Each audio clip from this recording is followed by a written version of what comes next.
My story is very common. I've heard about it happening a lot. This past summer, back in my community, I was sexually assaulted. People don't think it's a big deal being skinned down, but I want to talk about it, because it's not right. This past summer, I went back to my reserve. I didn't really grow up there because I grew up in foster care. I was in a good home until I was 13, when I started getting into gangs. Then my foster mom kicked me out. I had to go into a group home. She was trying to teach me something. To be independent, probably. I already lost one brother to drugs, and she didn't want me going down that road. Like, tough love. I ended up going from one group home to another. I started using drugs and alcohol. I felt abandoned, like I was just in the system, passed along from one social worker to another.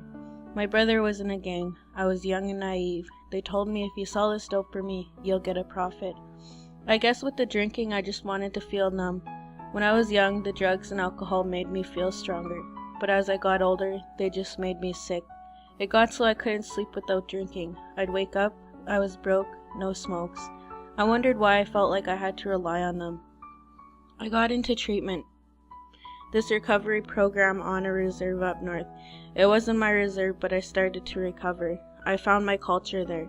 The sweat lodges, being close to the grandmothers, to the grandfather rocks. I just felt whole again. This past summer, I was trying to get back in touch with my own reserve again. I was there with some people and we were drinking. I passed out. When I woke up, my pants were ripped and I'd been sexually assaulted. I had to go to the hospital, give blood samples, take pills. I'm still dealing with it. Some people called me a rat for reporting it, like being skinned down was no big deal, but it affects people. It comes out in their anger. I sometimes see it in some kids' eyes when someone starts talking about it. It's way too common. People don't report being skinned down. They don't go to the RCMP. Parents don't want to report it. Maybe they're afraid the abuse might be coming from their own family. If I had one thing to say to keep someone safe, it would be this. If you're going to drink or use, do it around people who you have known all your life, that you can trust. And always report sexual assault. Anything that doesn't feel right to you, no matter how exploited you may feel.